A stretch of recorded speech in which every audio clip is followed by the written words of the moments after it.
So what if your data aren't normally distributed and doing the log transformation isn't sufficient to get it into the normal distribution? Might sound like a problem, but I'm telling you now, don't sweat it. There's lots of other distributions out there for both continuous and for discrete data. We're going to talk right now about one of those alternate distributions, in particular, the gamma distribution. It's a very good option for continuous data that is right skewed especially. Now, it has some quirks. It can only be applied to positive, non-zero data. This is what's referred to as the support for the distribution. The normal distribution goes from negative infinity to infinity as its support. The gamma is non-zero, positive at the bottom on up to infinity at the top. And it is a little more complicated to parameterize. Its parameters are not the same as the first two moments of the data.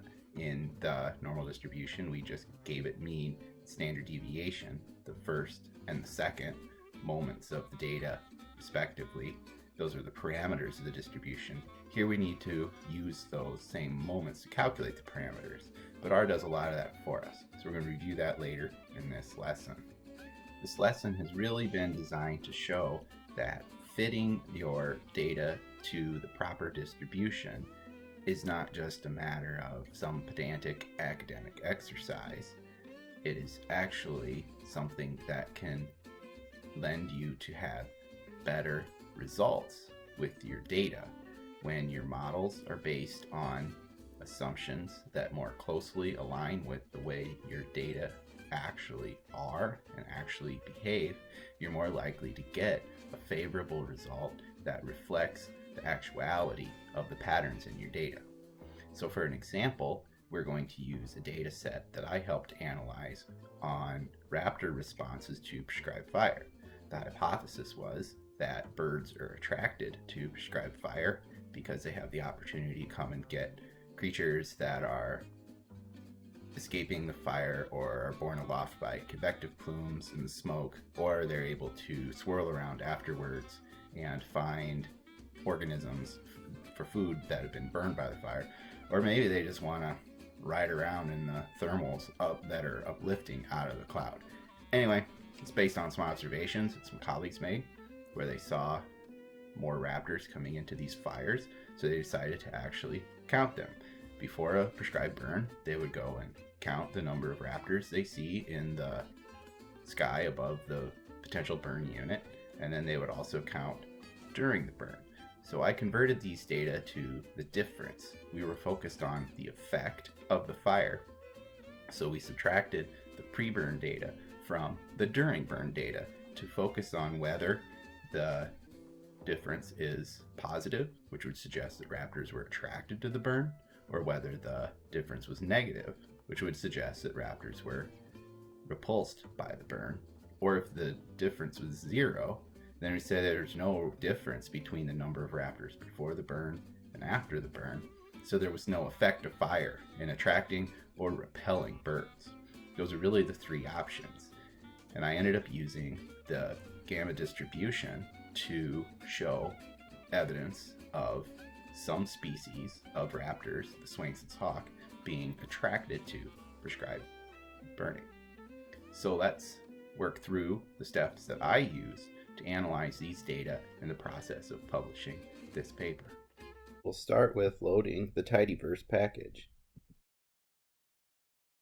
And then we load our data from the GitHub site and convert it to a tibble. We can view that tibble object and see the different columns included in the data: the event of the fire, the year the data were collected, the species, we've focused these on Swainson's hawk, the count before the burn, the count during the burn, and then we're particularly interested in the difference of the during minus the pre.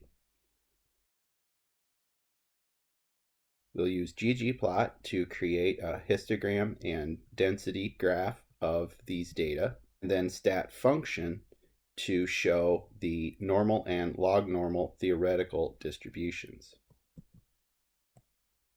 Both the histogram and the density plot show that the data are far from normally distributed. The log normal distribution is closer to the density plot in that the peak occurs up there with the peak of the density plot, and all observations are 0 or above 0 in the positive space. These are an example of what are called right-skewed data, where there is a long tail that proceeds off to the increasingly positive side of the data distribution.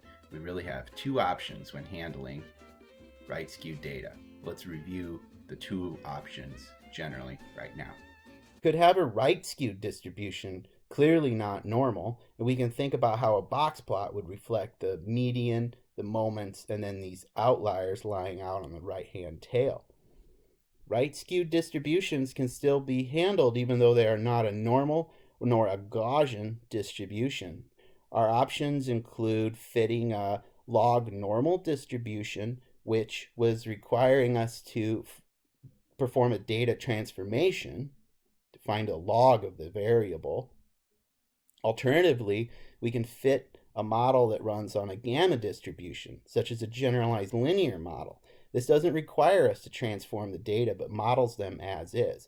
However, it requires us to shift to a GLM versus a LM, or a linear model, which again is what we are using when we're talking about ANOVA and these conventional statistics that rely on a Gaussian distribution.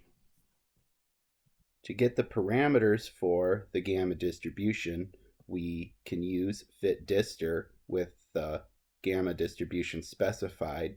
It is important that we add this translation to slide the data into the positive non-zero space.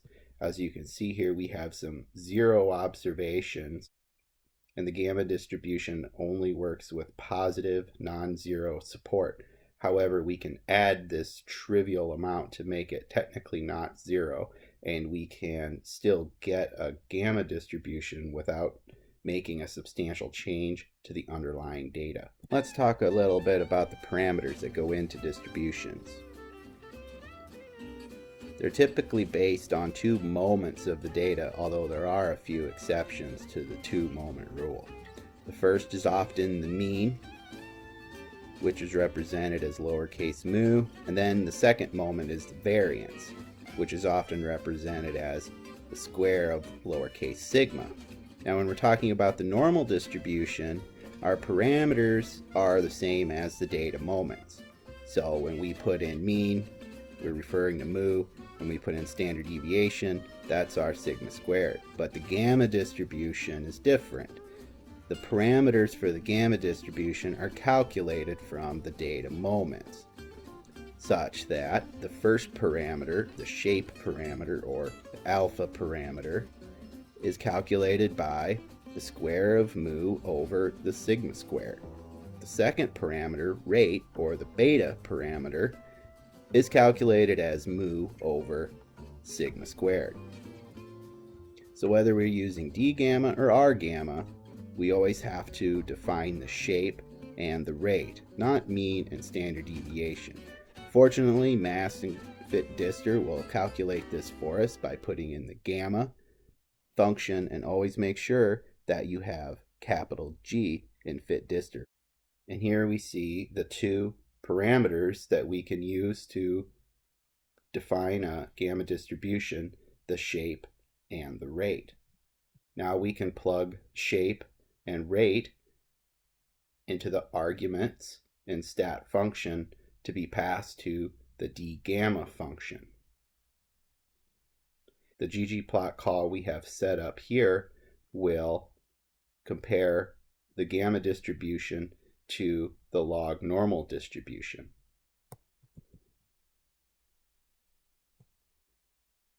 The gamma distribution is a better fit to our data because the peak of the gamma curve is much closer to that of the geom density curve, and it does not drop as quickly as the log normal distribution, which means it has a better chance of picking up observations that occur out on the tail.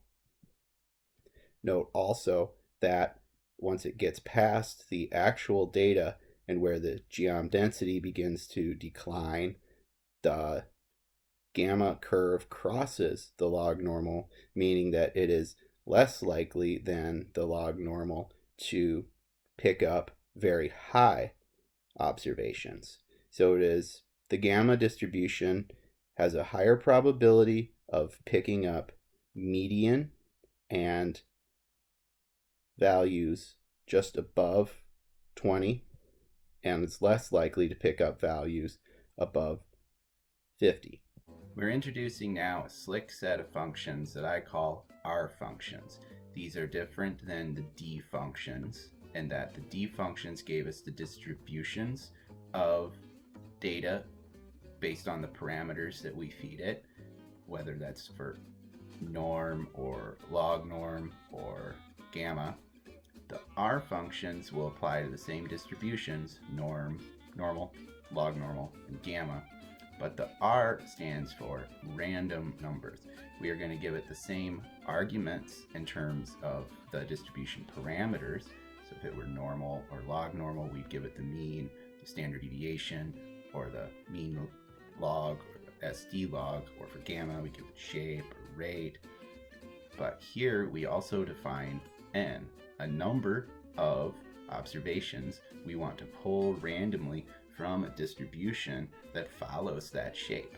So it's sort of like going and making a random sample, a sampling event, a whole summer's worth of data collection in an instant from a theoretical population that has the parameters that we define. This chunk of code creates 3 different randomly generated data sets based on the normal, log normal, and gamma distributions, each parameterized by the moments of our specific data set. For the normal distribution, we are parameterizing the mean and standard deviation by the mean and standard deviation of the data we've been using. For the log normal, we use the mean log, the standard deviation of the log of these same data, which we've added 1 to slide them away from 0. In gamma, we have defined shape and rate as the parameters returned by fitDister. In each one of these cases, we are going to pull 1,000 random observations from these distributions and put them into a tibble that stores them by their distance and these randomly generated values. Here we see that our tibble is now 3,000 observations long because we have 1,000 observations for each of 3 distributions, normal, log normal, and gamma. These R functions are actually pretty slick. You can use them to simulate data. If you have an idea of what the sample distribution is in terms of the mean and the standard deviation, but you have a very low sample size, you can bolster the size of your sample just by modeling the theoretical distribution based on the sample data you have and pulling any number of random observations off of that. It's particularly useful for graduate students working on their thesis proposals. At this stage, you don't have any data of your own, so we can't expect you to be analyzing data, but in your proposal it might be nice to show what some of your graphs would look like, or start to think about what some of the statistics you might apply. What you can do is go into a paper that serves as a good model for your study design or something you're basing your hypothesis on, and get the moments of data that they report. You can actually create published data sets off of published means, standard deviations, put them into an R function, pull a few data points off that, and you've created yourself a data set where you can practice statistics that you might want to apply or that they applied, or make the sort of graphs that you might want to make off of your data. And then you can use that to show what you're going to do until you get yourself some of your own data. We use the quantile function to calculate the 95% confidence intervals. We find the low point of the confidence interval by setting the probability to 2.5% or 0.025, and then we find the top end of the confidence interval by setting the probability to 97.5%. It is easy to do this for each distribution and find both of these points simultaneously by using tidyverse solutions, group by, and summarize. We can view those here. In this case, we see that both the gamma and the log normal distributions are both positive. They do not cross zero, which indicates that this has a positive effect on these data. Specifically, that means that raptors were attracted to the burns. However, with the normal distribution, we see that the 95% confidence interval crosses zero. So with the normal distribution, if we assumed that the population out there was normally distributed, we do not have evidence of an effect of birds being attracted to the burns. We can plot the data using violin plots and jitter data to show how these responses reflect whether or not there is an effect size with respect to zero. This graph indicates that the gamma distribution gives us the closest model to our actual data. We've plotted the actual data here as a violin and jittered points. We see that the normal distribution stops at about 75 on the number of observations in the positive range, but is also equally likely to sample several negative values, indicating birds were repulsed from the prescribed burn, and therefore we would conclude, because this overlaps zero, that there is not an effect. Log normal shows only positive responses, which is consistent with the data we observed. However, it also includes this huge long tail that goes clear out to nearly 250, which is much, much beyond any observation that we actually made. The gamma distribution combines both the consistency with only positive values observed, but not including excessively high observations. So this is really just a brief example from some of my own experience on using distributions other than the normal or even the log normal distribution. There are some issues with this application I have been thinking about a lot since. There's actually a blog post on this on the course website. First of all, a savvy statistician should notice that even though we've calculated differences in counts, these are still count data, and we might want to treat these more appropriately as count data with a discrete distribution rather than the continuous distribution of the gamma. But the big issue is, why are we making the assumption that there is no negative values just because we haven't recorded any negative values in our sample data? Some of these things are philosophical sort of questions that could be debated. When we step back from it, the point from the previous lesson holds is that we're really trying to do the best that we can to make an honest effort and give our due diligence to modeling our data appropriately. It's unlikely that you'll find the perfect distribution to fit your data, and it's unlikely that your statistical models are able to account for absolutely every single little nuance in your data. But a good first step is to find the variability, sources of variability that are the most that have the most impact on the outcomes and control what you can, and use statistical models that fit your data as well as you can. And with that, you should get good enough models and results that are reasonably sound enough to support your conclusions. Lesson was brought to you by the following base functions. This time we used R functions with the gamma distribution and quantile for getting confidence intervals. From ggplot2 we used geom hline, chord, flip, and annotate. And remember the 3 components of any good distribution graph in ggplot. And as always, this lesson was brought to you by the letter R.